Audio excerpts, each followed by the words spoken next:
Today we've got a crazy story of an entitled family that refuses to pay for something that they blatantly broke. We'll get into that in a bit, but first, parents allowed their young child to play an adult game, then complained because the game was too inappropriate for her. My 26-year-old female best friend, Naya's 28-year-old female, older sister Skylar, 30-year-old female, has 2 kids with her husband Cole, Jay, 5-year-old male, and Leah, 12-year-old female. Naya and I have known each other for 12 years, since freshman year in high school, and are extremely close, but we're on completely different work schedules, with her working Monday to Friday and me working Friday to Tuesday. Because Naya has weekends off and I don't, we rarely ever get to hang out, but when we do, I always request PTO so we can, since Naya's job doesn't offer PTO, and her paychecks are already immensely small as it is. At the end of April, Naya and I planned a sleepover at her house, so I requested my PTO a month in advance.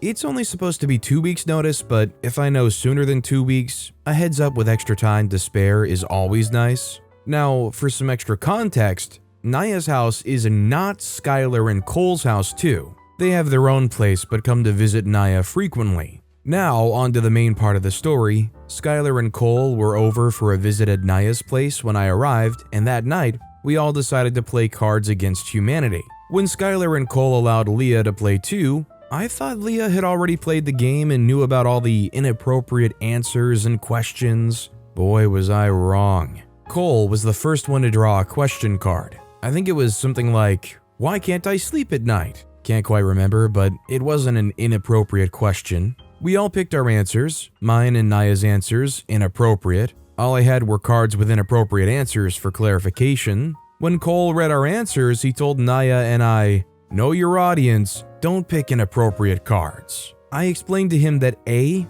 all I have are inappropriate answers, and B, it's an adult game. Cole told me to actually switch out my entire deck for a new one if every card I had is inappropriate. But I couldn't look at the cards I was drawing, so there was no avoiding getting more inappropriate cards. Not to mention, Leah's 12 years old. She's been in school for at least 6 years. I doubt she hasn't already heard about half the inappropriate stuff mentioned in the game, and it was Skylar's and Cole's choice to let her play. It really put a damper on the game, and after an hour, Naya and I were done. If you're going to allow your child to play an adult game, don't complain because it's too inappropriate for them. That's like taking your child to a strip club and then demanding that the strippers cover up because your child is there and it's inappropriate for you to be barely dressed around my child. Yeah, this is definitely just a lose-lose situation. You have to play a game that is clearly meant for adults and is clearly inappropriate with a 12-year-old,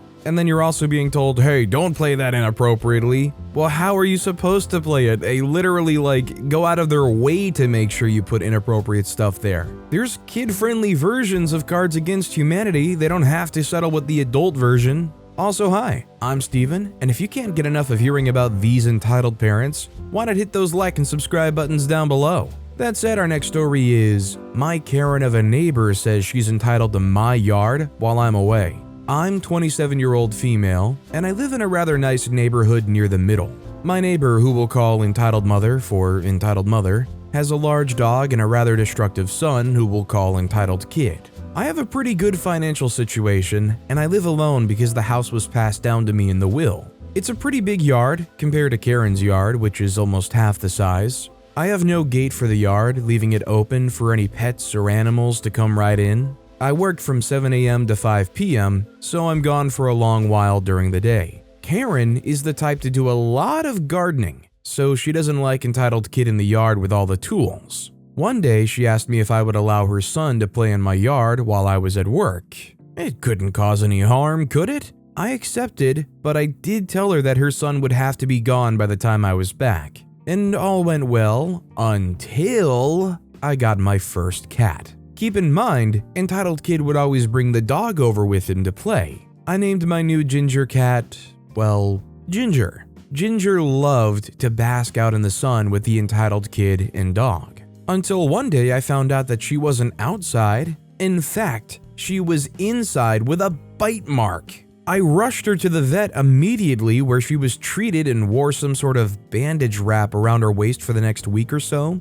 I checked the cameras. only to see entitled kid trying to move Ginger out of her general spot so that he could sit there, and she swiped at him, scaring him off. It seems that entitled kid's dog did not take kindly to this, and the mark was not a bite mark, but a swipe from the dog. I presented this info with Karen, who denied it and said, "He's just a kid and Ginny is fine."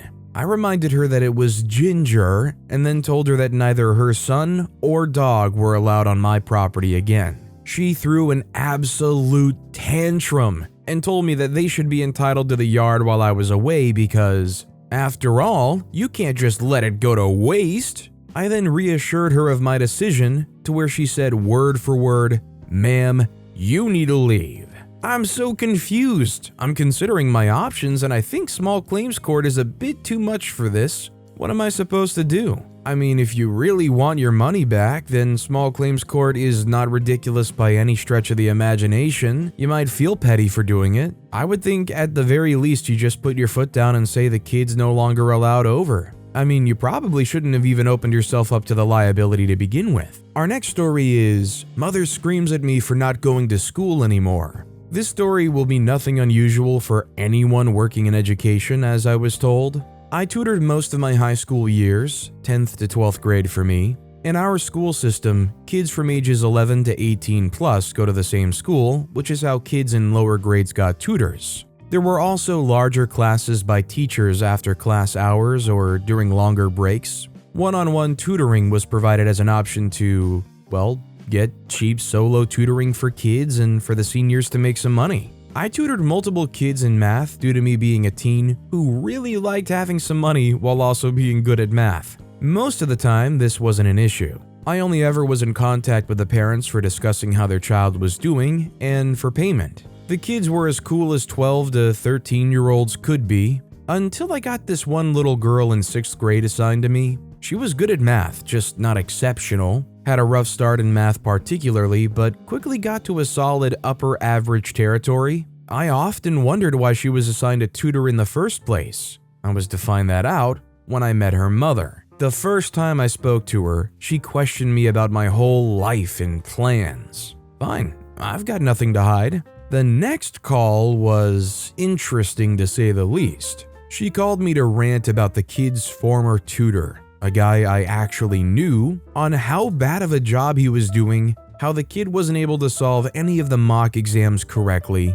and that they want to change me ASAP because he's too incompetent. Harsh to say that about a 16-year-old you pay 10 euros an hour, but good enough. The tutoring went well after that. She actually didn't need a lot of help. A few times, her mom drove me home, which was neat, but the entire car ride was spent with her ranting about how bad her daughter was doing, how she didn't use any of the supplies they gave her, how they didn't know how to deal with this anymore, how the school wasn't helping her, and so on, all while the kid was in the same car. During these car rides, she started pressuring me into putting more hours, tutoring her in more subjects, and it didn't stop there. Whenever an exam was approaching, she would text me non-stop, pressuring me into giving up hours on weekends to practice with her daughter and canceling my own plans to accommodate her and her schedule. Let's be clear, I was 17 or 18 preparing for my own final exams at the time. You would also guess it's common knowledge teens might have plans on weekends, but none of my, admittedly not very stern, protest was enough for her to stop. And I started to give in every time because I couldn't deal with the constant pressure of her guilting me into all these hours. She would always tell me how reliant they were on my help.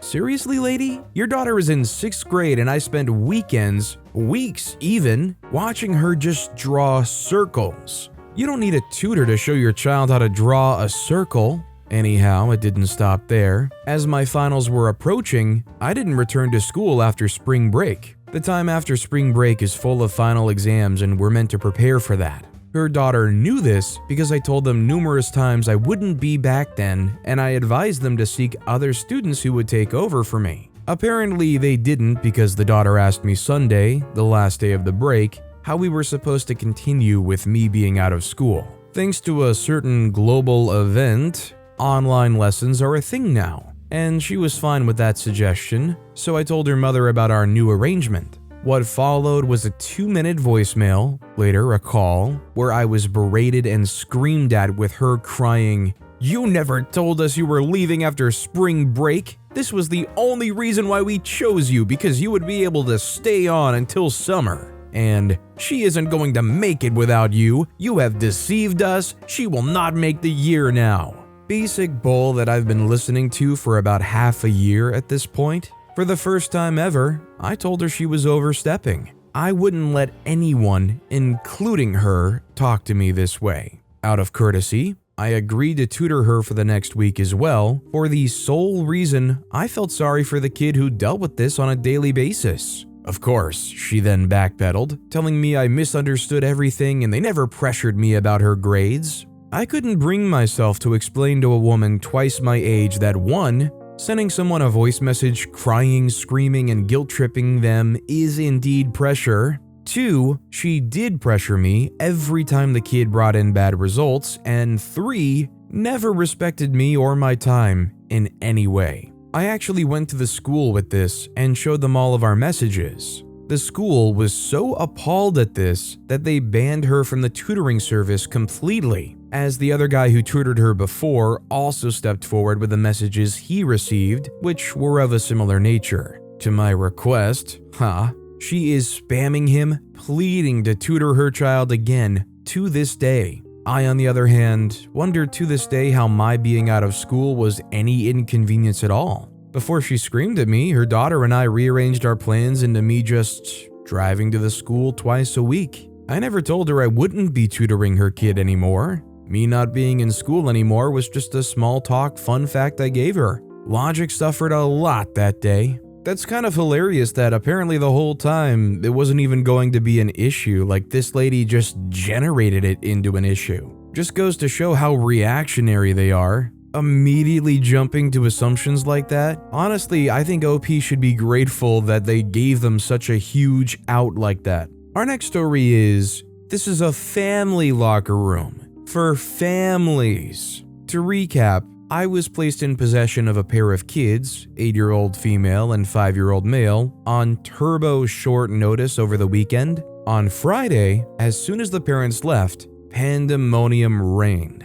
And I knew I needed to get the energy out of the kids or I'd be dead by Sunday. So I had them collect bathing suits and we all went to my gym, which has a guest policy and a pool. Got the kids signed in as my guests for the evening and asked a bit uncomfortably what the correct thing to do would be, given that I was in charge of a boy and a girl. The girl at the front desk laughed a little at me and said the family locker rooms were down the same hallway as the women's locker rooms. It felt very, very odd walking down the forbidden hallway, but true to her word, there was 2 big doors, one that said families and one that said women. The boy kid really wanted to wander into the women's locker room, which got vetoed almost immediately. We get in there and there's stalls inside for changing, basically a closet with a changing room door on it. Me being hyper aware that anything going even slightly wrong in relation to someone else's unclothed child is a very, very bad place for misunderstandings, decided that we'd take turns.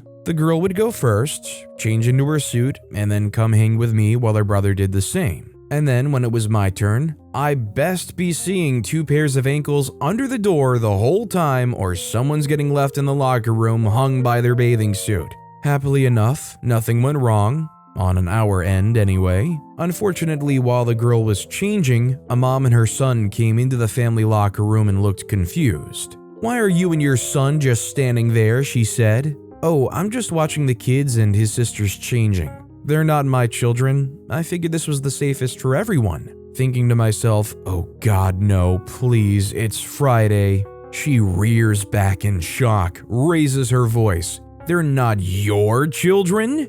I said nope. I just borrowed them so their mom could get some alone time with dad. At this point, the little dude is hiding behind me and the clothing rustling from the little girl has stopped. "Ma'am, I'm just trying to get them changed and into the pool. I can't take a little girl into the men's locker room," I said, thinking not precisely comfortable in there. I can't imagine it would go well with a little girl. This is a family locker room. For families, not for babysitters. And who thought you were mature enough to watch 2 kids on their own? I'm getting you removed, she said, and then yanks her child out behind her to go yell at someone at the front desk.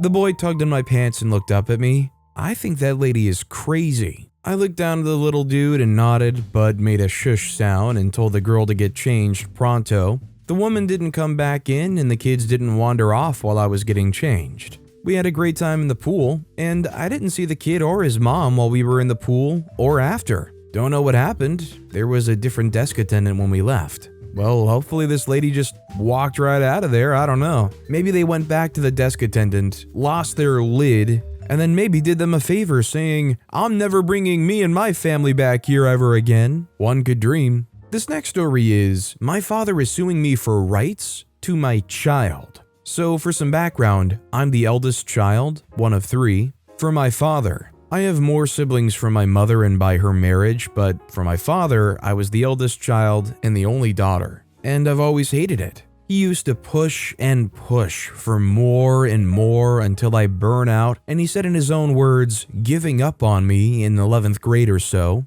At this point, there was constant BS. Constant, "It's all in your head," or "I never said that," or "That's not how I intended that at all, and why are you twisting my words to make me look like the villain?" Literally on freaking repeat, this man says this BS. I used to care. Keyword, used to. Now, I'm annoyed. Every time he tells me how I've not measured up to his expectations of worth, and how I've failed as a mother, I get more and more pissed off. Like, I already dislike you, don't need to really seal the deal. Like, this is the same man, when I was mourning the 2 babies I've lost, who told me, "Maybe this is God's way of punishing you for not being a good enough mother," as someone who doesn't even freaking believe in God, to someone who does. And he still had the freaking nerve when confronted to say the same BS lines about that sentence as well. Oh well, I never said or intended it that way. Freaking lies. I'm tired of it, jerk. So I went no contact. That didn't end well. I now have a second court date in June for this jerk's BS. I have to take time off of work that I need to make money for my child because of your stuff? Now I'm more annoyed. And no, I can't get any other family to get him to back off. They're just as freaking crazy and support his delusion that they automatically have rights to my child because he's the family's grandson/great-grandson. I literally disowned them all because I'm 100% the fact that they will go behind my back if I say not to do something and will do it anyway. And yes, that includes allowing him contact with my son, but he doesn't know. I have time date stamped video of him that'll prove him ignoring a court order after a DUI. I mean, within the last 3 years too. Like, you really wanted to come and take my child thinking I wouldn't have evidence ready? Like, I'll not prove not only are you unsafe in general, but I've got every single text since the history of forever. Guess your abuse not to delete my text messages so you could go through them really paid off, now didn't it? But I mean, if you had actually paid attention, maybe someone else would be soon sitting in that cell instead of you. He blamed me for being groomed and told me that that could never happen, but you screwed up. I'm fixing it all. If you see this, remember how you screamed in my face, "Why can't you just be normal?" Guess who found out she's autistic? So screw you. I am normal. Your pushing, cough cough, abuse, cough, me was never going to help. Because you were wrong about what I am. Always have been. And I promise I will always be a better parent than you because I know exactly what I don't want to be. And all your messages about regretting my decision, you better hope I don't find out where you're buried, because I've been planning for the past year all the ways to pee on your gravestone. And it won't be just a one-time thing.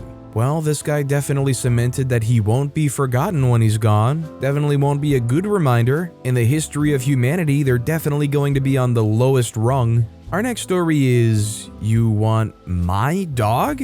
Well, I think it's fairly safe to assume I've lost a couple of friends over this, but it wasn't me what did it. This weekend, a friend of mine asked me to keep an eye on her 2 kids while she and her hubby went away for the weekend for some couple time. Her mother was initially going to watch the kids but fell through on short notice. She called me at 3 p.m. on Friday to come over in 3 hours. and my friend knew I probably wasn't doing anything, which was both hurtful and accurate. I said sure. She's got 2 kids, a girl who's 8 and a boy who's 5. They're good kids for the most part. The boy has a little bit of a snitching problem and the girl has a sharing problem, but it's 2 days. So I show up Friday after work while my friend gives me the rundown, and her husband tells the kids he'll beat them with their sibling if they're bad. The kids were unimpressed. The parents leave and it's just me and the kids in the house, and it's immediate pandemonium. The brother snitches on his sister for taking an extra cookie. The sister cries to me that her brother touched her Switch. And I make the executive decision that they've got too much energy, and if they're tuckered out, they'll hopefully chill. So I ask the kids to track down bathing suits, because we're going to my gym which has a pool and a guest policy. I did let mom know what we were up to before we left, and asked if it was okay if I brought my dog over. He doesn't shed and is house trained. She said that was fine. Operation Pool was a great success, though the locker room got a bit dicey. That's a whole other story. Once everyone was appropriately tired, including me, we made a pit stop on the way back to their house to grab my pooch. He's extremely well behaved and loves kids, and both kids were immediately all about the Dexter, and the Dexter was all about the kids. Ground rules, no pulling on his fur, and he goes where he wants. Kids kinda struggle with the notion that a dog is not a toy. I obviously kept him out of places where he wasn't supposed to go, but I'm a grown-up,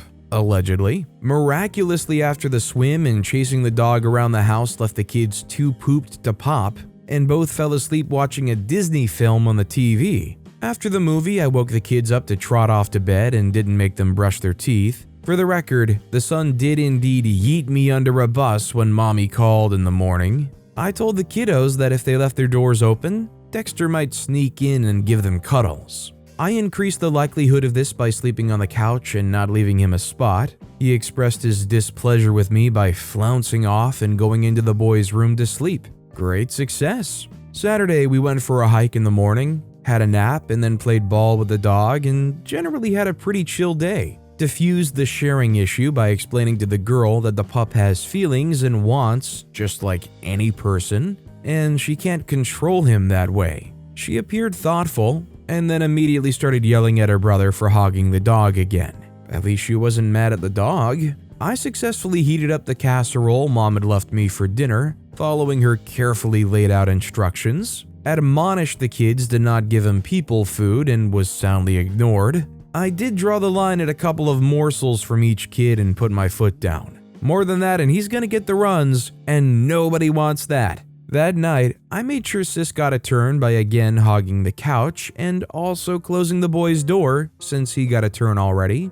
The girl was smug. The boy made me call his mom. Mom wasn't happy that my dog was in her kids' beds. I reminded her that he doesn't shed and can't smell worse than the kids, and her daughter might burn the house down with us inside if she doesn't get a turn. Mom accepted defeat. Saturday night was again relatively peaceful, though toothbrushing did happen. Early Sunday morning, I got woken up by having my dog step on my family jewels, which is a thing he's really good at, and he was mad at me for not leaving any room. I made room. Apparently, the girl tried to do something he didn't like, and he noped out of there. She wasn't happy about that, but was appeased by my pain enough to go back to bed. This morning was relatively chill, some more playing with the dog and some team tug of war, and mom and dad got back around lunchtime and thanked me for keeping their kids in one piece. The kids said bye to the pup and there were tears, and I loaded myself and my dog up and went back home to enjoy the relative peace and quiet.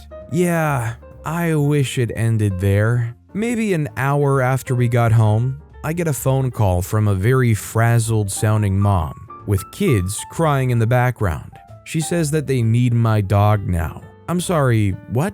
You don't need a dog? You need my dog? Like, I don't need to come back and visit soon? You just want him? Well, the kids got so attached, and they won't stop crying about missing the dog, and her husband don't have time for 2 kids and a puppy and more guilt-inducing word vomit that was having precisely 0 effect on me. Abso-fluffing-lutely not. Click. Still getting texts about being reasonable and you have time to train a new dog. 48 hours of free babysitting isn't enough? You want my dog too? Not in this lifetime. Update and clarification. The parents offered to pay me for my time over the weekend, but the rate for 2 full days of childcare was kind of a lot and they don't have a lot of disposable income. It was an emergency and I had nothing better to do with my time. Told them not to sweat it. My pup is chipped and is still sleeping off his big weekend, but he's going nowhere solo and I do have cameras up.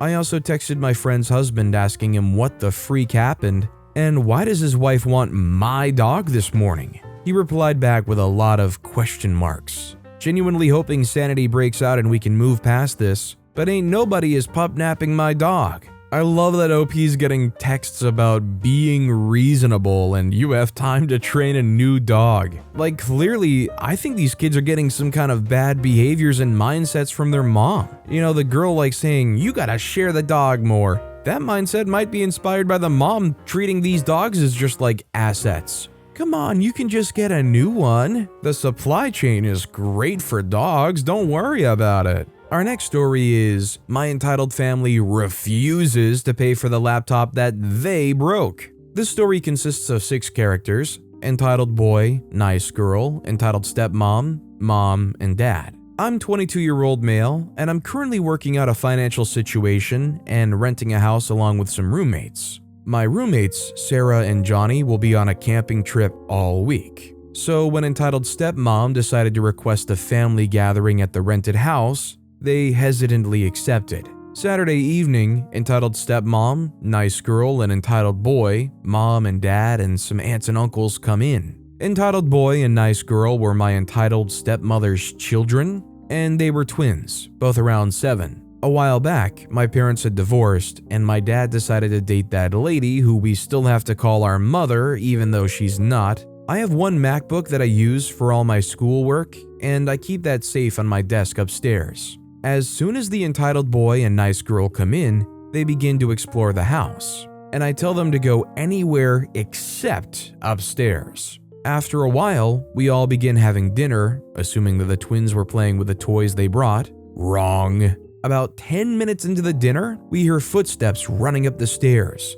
followed with a loud shriek from nice girl. Entitled boy, no, don't go up there. Next from the entitled boy, you're not the boss of me. All of a sudden, we hear a crash, a shout, and nice girl begins to cry loudly. I ran upstairs to see what had happened, while entitled stepmother stayed put as if she didn't hear all the shouting and crying from her kids. Here's what had happened. Nice girl had attempted to prevent entitled boy from going upstairs, but then he pushed her into the desk, where she hit her shoulder and knocked it over, causing her to cry. Nice girl was fine, but just said that her brother would do that. The worst part was that the MacBook had fallen into the corner of the desk, pinned against the nightstand, and crushed when she had fallen. I brought the laptop downstairs and confronted my entitled stepmother, who denied it, saying, "Oh, you planned this all, so we had to buy you a new one. How dare you?" I tried to reason with her, but she insisted that since it was my house, it was my duty to control the kids.